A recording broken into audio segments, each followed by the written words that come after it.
Hello, and welcome to Pleasantville Garden Club's Outside in Your Garden. I'm Michael, and this is Gigi.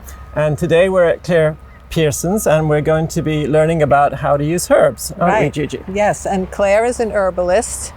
And do you know that herbalism started probably 60,000 years ago? Yes, I have heard that. It's a long time ago. Right, Yep. in China and Iraq and all of those countries. Right. But we have herbs right here in our own backyard, and we're going to learn that today and how to use them. I'm very excited. So let's go and meet Clare. That's Okay. going to be exciting. So here we are with Clare. I'm so happy today to have you here on our video and talk about these herbs. But first, you do something with pine trees. So here we are in front of a white? This is a white pine. So, and this is a wonderful medicinal. I'm so grateful to have two of these in my yard. And we're going to be working with this one, and we're also going to be working with the spruce. We had a spruce fall last week, and so we've made a little pile right here.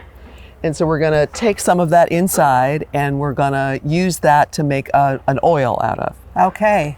And then the oil is for skin, topical, or the oil will be a topical, and you can use it for just as it will be. It's going to be in jojoba oil. Okay. Sometimes I make it in olive oil. Okay. And that you can eat. Wow. So if you wanted to make a salad with your pine oil and olive oil, you could do that. Yeah. Then I'll use it for salves, and I'll put it in lip balms. You can put it in your bath. Wow. You can use it directly on your skin. It's wonderful. This is going to be great. Let's go inside and see how this works.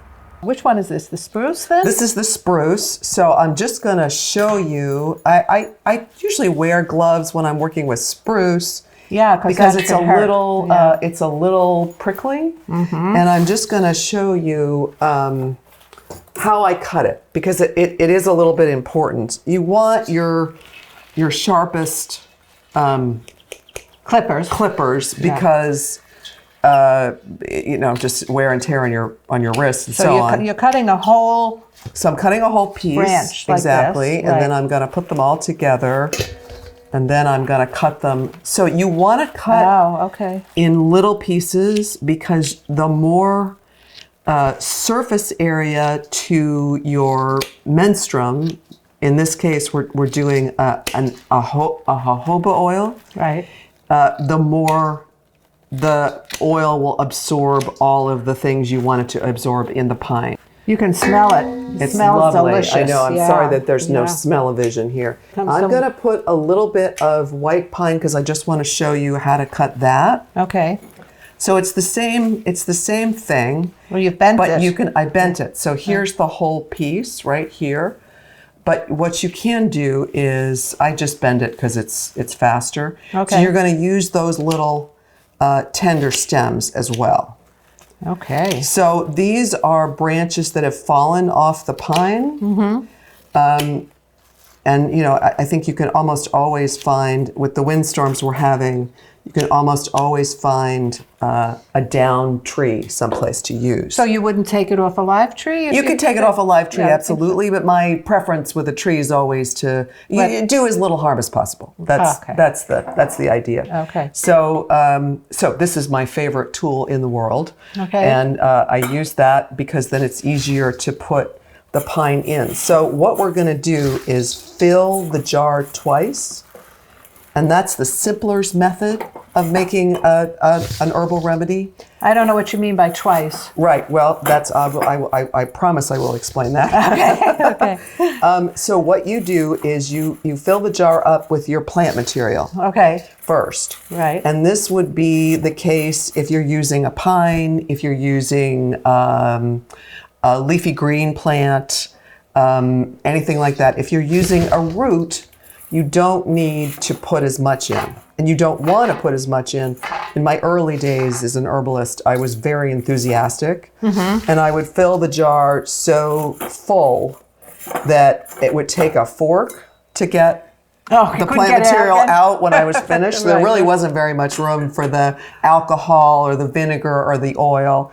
And all of those things, the method is the same for all of those things. You can use, see, this is why we have this little thing here. So then you're going to take your oil, and in this case, we're using jojoba oil. Right. And this is an oil that comes from a plant that grows, I believe that this is a native plant to the United States. I'm not 100% sure about that, but I believe it is. Okay. Grows in the Southwest desert area. And it's very easily absorbed in the skin, and it's a lovely neutral oil. Does it have an odor, or is it? It doesn't really have an odor here. No, it doesn't really have any kind of odor. So it doesn't interfere with the delicious. It doesn't interfere with the deliciousness of the pine. of the pine.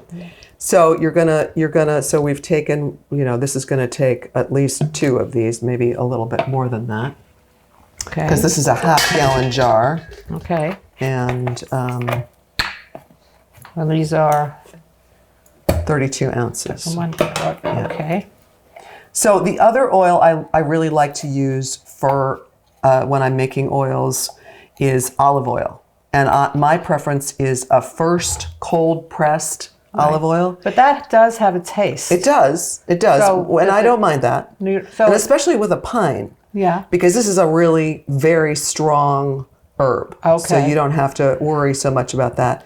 One of the reasons I like to use the olive oil is because you can eat it. Okay. And so, it's a so you've lovely, gone a little bit higher than the pine is. You're covering the pine, basically. You want to keep this all the way to the very top. Okay.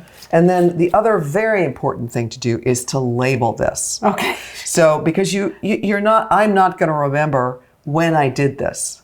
So you make a label and you write down what the herb is, what is the plant. Mm-hmm. And so it's spruce and white pine. And then you put the date, which is 2/16. Time flies when you're having fun. Yes, I know. And then I only remembered because it was Valentine's Day. 2 days of ago. course. And then you put the menstruum, which is jojoba oil, in.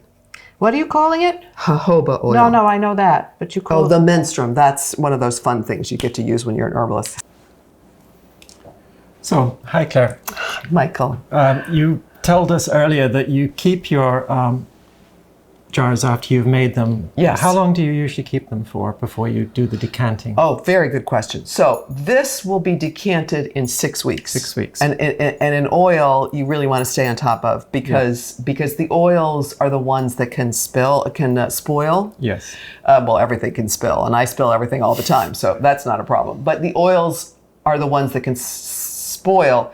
This is a vinegar. I put this up in 2017. Oh, so it's a little longer than 6 weeks. Exactly, Yes. exactly. But it doesn't matter if it's it doesn't if matter it's a because vinegar. it's in a vinegar, and I tasted it before just to make sure that it was good. Every once in a while, a vinegar will spoil, but for the most part, They're good. Yeah, No. they're good. So now you're going to show us how you decant it. Right, exactly. So I made this in Maine. And what is this one? This is blueberry. Blueberry, lovely. So as you can see, it's not 100% full of the blueberries. No, because they kind of settled. Exactly, Yeah. exactly. So I'm just going to pour it in here to begin with. And what I would do if we had a lot of time, okay, there is a little bit of gloopy stuff. Yeah. Mm-hmm. That is a little bit of a mother. So, and with the, even with the, this is made with denatured vinegar, so it doesn't have any mother in it. But the blueberries have a little bit of yeast on them, and there's honey in there. Yes. So it's sometimes they will grow a mother. This is not destructive in any way because it wasn't. So we're going to put this up on top of here, and we're just going to rest our this here. Now, when I pour it into this jar, I'm going to use a more fine sieve because I want to take that out. And if there was a lot of mother and the vinegar was still good, I would cook it. Keep it. I'd cook it to take to kill the live, because the vinegar mother will just eat the sugar. Okay. And it'll eat all the taste out of the blueberry. Yes. Okay, Claire, I'm just going to stop you for a second because I wanted to understand what you meant by a mother. Oh, very good question. A mother is the combination of bacteria and yeast and so on that turn a vinegar into a vinegar. Okay. and turn a wine into a vinegar. turn a wine or an apple cider or whatever it is you're using to start with into vinegar. Yeah. And if you leave a mother in a blueberry vinegar in particular, which has a little honey in it and is sweet from the blueberries, it'll grow and reproduce. And it'll grow and reproduce, but it'll also change the taste of the blueberry vinegar to something that we don't want. Yeah. So okay, that's good. For the fruit vinegars, I don't use the live vinegar. So here we have our lovely blueberry vinegar, and now I'm going to show you. Putting them into little Exactly. bottles? So it's going to get poured into the little bottles. Yeah. I've become very good at this. I'm not going to show off and pretend that I can pour straight directly into no. the bottle. I can do that, but Okay. it won't work because I'm on television. Right. So you just fill it up. And these are an adorable little size. Yeah, 5 ounces. 5 ounces, perfect. And this blueberry vinegar is going to be really nice with some olive oil in a dressing, isn't Exactly. Exactly. it? Okay, Claire, you've labeled them beautifully with your official Dancing Spirits Herbs label, which look fabulous. And we want to thank you because we've learned so much today, haven't we, Gigi? Yeah, no, this is fabulous. I'd like to buy this blueberry vinegar. It smells delicious. And we really appreciate this. It's been terrific. I've learned so much. Thank you. Thank you both for coming. It's been delightful. Great. And thank you for watching, everybody. This is from Pleasantville Garden Club.